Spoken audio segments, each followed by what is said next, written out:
little road trip. We've got Meg over here. You can just see half of her face. But we were just talking about how your skin does not get immune to products. And so if you are using skincare and your skin care routine has stopped working, I'm going to tell you what to do, how to fix it, and how to get the most out of your skincare. And when you are expecting skincare to do what only an office treatment can do. This is really important. So if you feel like your skincare routine has stopped working, I'm here to tell you how to fix it. So let's get into it.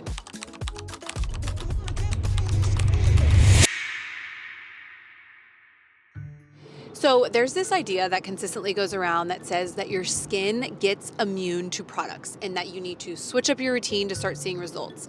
And you need to shock the skin to start to see changes, especially if you plateau. So this is just simply not true. Probably what's happening is one of three things. The number one reason why you may not be seeing results or feeling like your skincare routine is not working is because you're not using the Core 4. Core 4 includes a retinoid, an SPF, an exfoliant, and a vitamin C. These are the 4 essentials that you need to have in your routine. If you are pregnant and you are not using a retinoid, use a retinoid alternative. I love our Barefaced Overachiever for this. It's really effective. And you need to be using those things every single day. You want to use a gentle enough exfoliant that your skin can tolerate every day, and you want to use a retinoid that your skin can tolerate every day. If you are having trouble tolerating retinoid every single day, you need to change your retinoid up. You need to be using those 4 things consistently, and if you are not, that's the very first thing I would add to your routine, especially if you feel like your skincare routine is not working. The second reason may be that your skincare has helped correct an issue as much as skincare can, and now you are in a maintenance phase. And this means one of 2 things. One, you're wanting a result that an office treatment can give you, or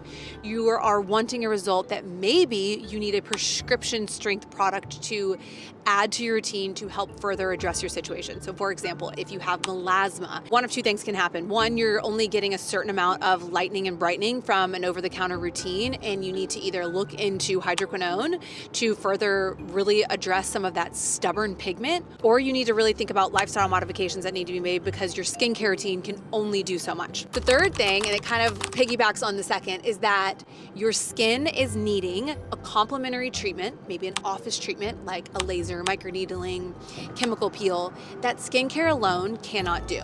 And this is really important because you want to be using a skincare routine that is built around protection, prevention, repair, and correction to prep your skin for any type of office treatment that you may be considering. But it is just important to know the limitations of your daily routine versus what you can expect from an office treatment. Here's my philosophy.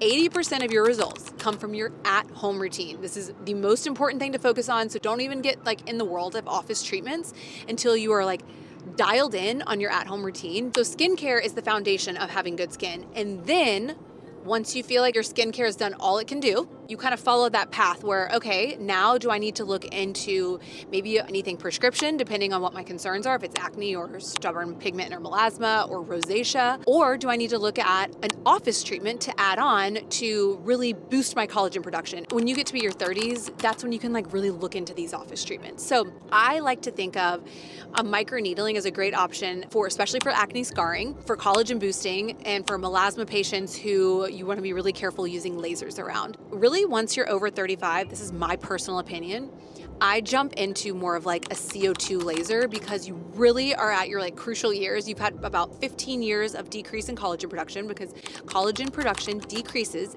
every year, starting around 20, about 1% a year. I notice that patients say typically from 35 to 43, all of a sudden they feel oh my gosh, I'm aging so fast.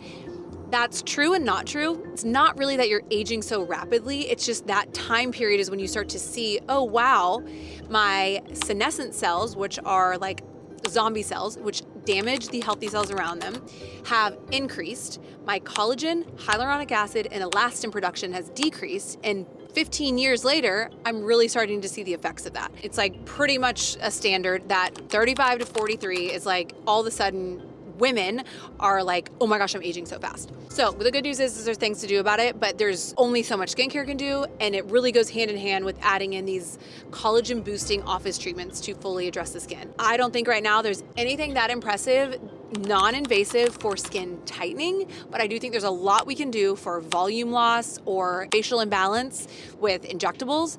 And I think there's a lot we can do to improve skin quality. And really the good thing is that it's never too late to improve skin quality. Yes, will you have to potentially have more treatments depending on the damage that you have on the skin and the level of correction needed? Sure.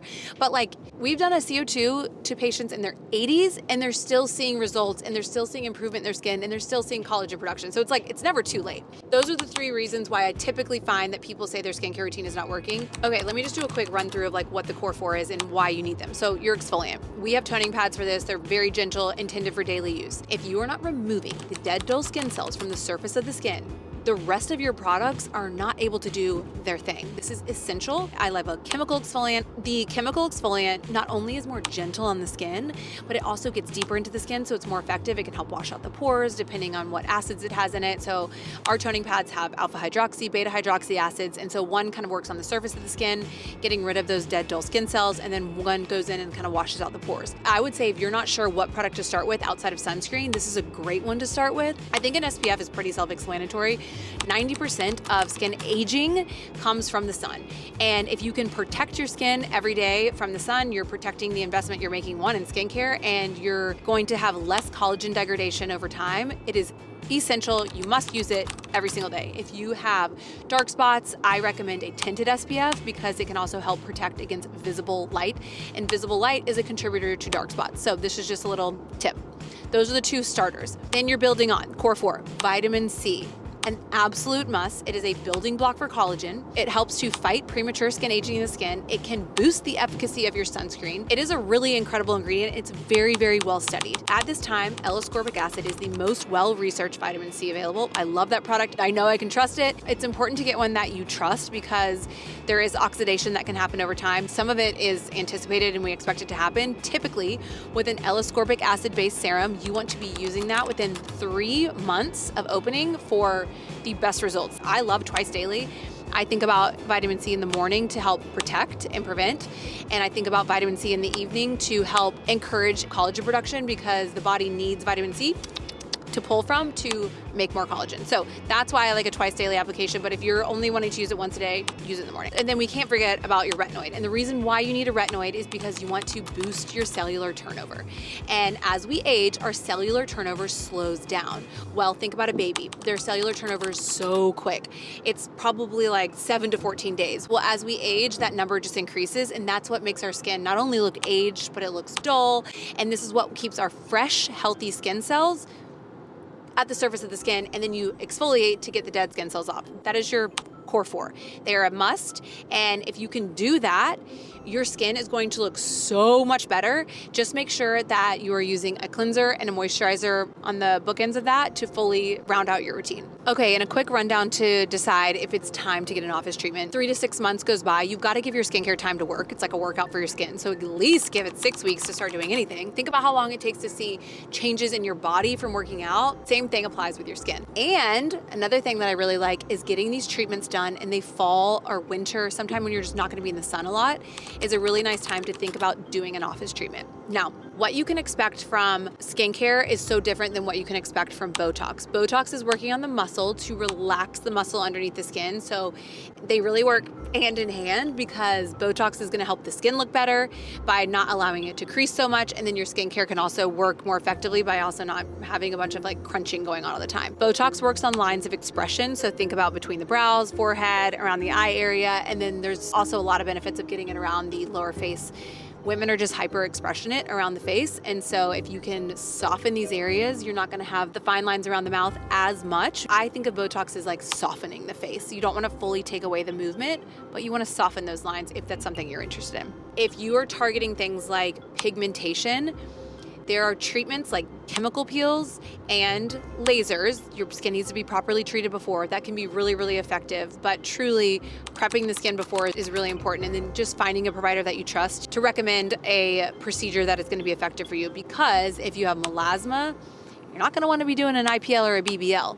That heat is going to, maybe at first you're going to notice, oh, my melasma looks so much better. But then as time goes on, the heat is actually going to induce more pigment to produce. And so you got to be really careful what you do if you are melasma prone. If you're using your skincare routine and you're not seeing the results, whether it's from redness or pigmentation or texture or fine lines, and if it's not lines of expression, this is a great time to consider chemical peels, laser treatments, microneedling, etc. So it's all about phasing it properly and giving your skin, one, time to respond while using products consistently. So always prioritize your skincare and then add in these office treatments down the line once you've already got your skincare routine on lock. And the last thing is just remember that no one has poreless skin. So stop having the expectation, whether it's from skincare or an office treatment, that your skin is going to look like an Instagram filter or a TikTok filter. Like, that is simply not true.